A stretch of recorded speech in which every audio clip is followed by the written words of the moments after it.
right, we're looking for a leak on this Audi. I have it pumped up. It has a just vapor refrigerant in it, but I pumped it up to 148 psi, I believe. And the solenoid actuator valve on the compressor's actuator valve for displacing is not working. They hooked up the snap-on scanner, and it says there's like an ECM or actuator problem, but that doesn't tell you whether it's the ECM part, the valve, a connection. I told them they got to look further into that, but that's not the biggest thing. It only had like 4 ounces of refrigerant in it. So I pulled it out, I weighed it to confirm. I knew it was really low. It only had 67 psi of R134 refrigerant, and the temperature of the engine is hot, the room's hot. Outside ambient temperature is 70 degrees, the engine's 100 and some degrees, but you only have 67 psi of refrigerant pressure. That means you have nothing but vapor. There's no liquid. That's why your pressure is so low, standing at stagnant temperature, unless it was like 40 degrees outside or something and the engine was cold. Okay, so we got that out of the way. Let's see, I'm gonna hit this key to get the fan turning a little bit, and let's see if we get a little blow here. Come on.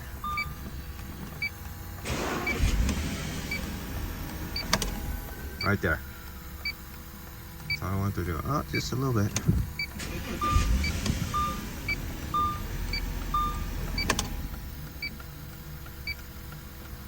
I don't like seeing just one. I want to see a number higher than one. One tells me maybe something's going on there, but it's not big enough for me to confirm. So it must be a very slow leak, and the customer didn't say, but I believe this customer probably first ran out of refrigerant first with a slow leak, possibly the evaporator. I couldn't find anything in the condenser, the hoses, the compressor, anything outside. But he's went so long without his solenoid valve on the compressor is now not actuating. I got no pressure change. It's the pressure stay even from high side to low side. And so I'm figuring he just waited so long, he developed another problem. So now we're coming to a vehicle being handed to us that has 2 problems. One is the leak, and I suspect it's the evaporator, but I'm not sure yet. The other is that actuator on the compressor.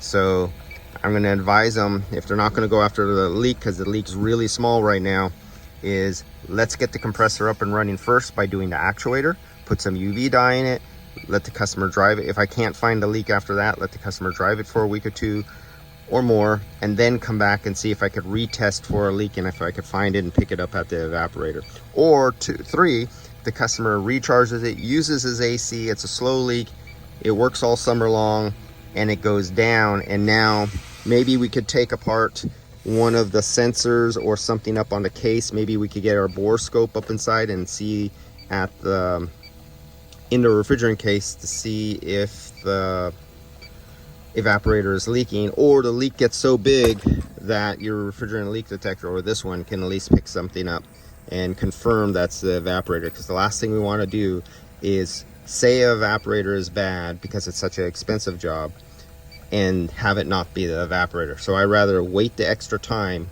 and be 100% sure it's the evaporator that's bad, and let the customer drive around with working AC up until that time and use the drive time as part of the diagnosis. Because remember, you'll put a good quality UV dye in there, and during that drive time over the weeks or months, it will leave a stain at the evaporator, which there already should be a black stain with dust built up on it. But this will give you the glowing stain, so you can show your customer without a doubt that that's where the leak was coming from. So your customer has more confidence in you that you performed your job correctly, instead of just hearsay of you just saying it's bad and him never knowing.